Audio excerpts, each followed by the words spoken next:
did things unfold for you from where you sat? It was a lot coming at me fast, but you know, it's something you prepare for as a backup. You got to be ready at all times, and you know, the guys played super well in front of me for the time I was in there, and I thought Casey gave us a hell of a chance to win that game or put us in a position to actually go to overtime. So, what were you thinking when you see Casey skating in your direction? well, first of all, I saw him go to the bench, and I wasn't sure why they just blew the whistle. And it happened that I know both of the referees that were there, Johnny Murray and Frédéric Lécuyer, both French guys, and I honestly thought they were joking with me. They were saying that I had to go in, and you know, after that you just go out and play, and it was crazy, but I guess that's my life. It's hockey. Louis, you were at a little bit of a career crossroads last summer, waiting to talk to Simon Domingue. I mean, if I had told you at that moment that you'd be sitting here right now after a game like that, what would you have thought? I would say from that moment on, it was one of my goals to be, you know, up here for the playoffs.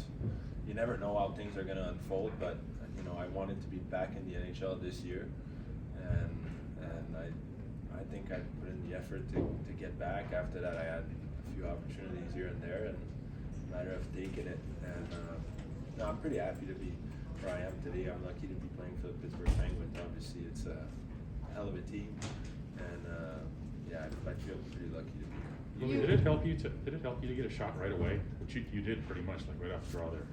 Oh, of course. It's shot in the belly is exactly what you need to get into a game like that. But I thought we played hard for the time I was in there. You know, it's different when you're on the other side of the glass, but I definitely felt like we battled hard for a point. I think their goalie was really good tonight. You know, we had a few chances in overtime, and he was strong for them. How long did it take you to get comfortable when you came in? Right away, I quite honestly, I felt good right away. I felt zero pressure. It was you dream about that your whole life. You're playing in overtime in the playoffs. Are you kidding me? Like, there's no. You think that you would be nervous going into a situation like that, but it was just fun for me. How do you stay engaged as the overtime starts to go on and you're sitting there before you go in? How do you keep yourself engaged and sort of mentally ready?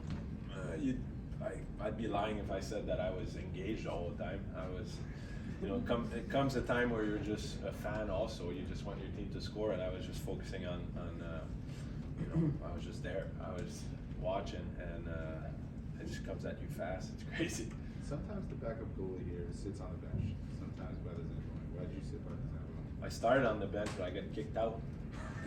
Not a lot of room. I guess the tickets are more expensive right next to the glass, and they cut the bench.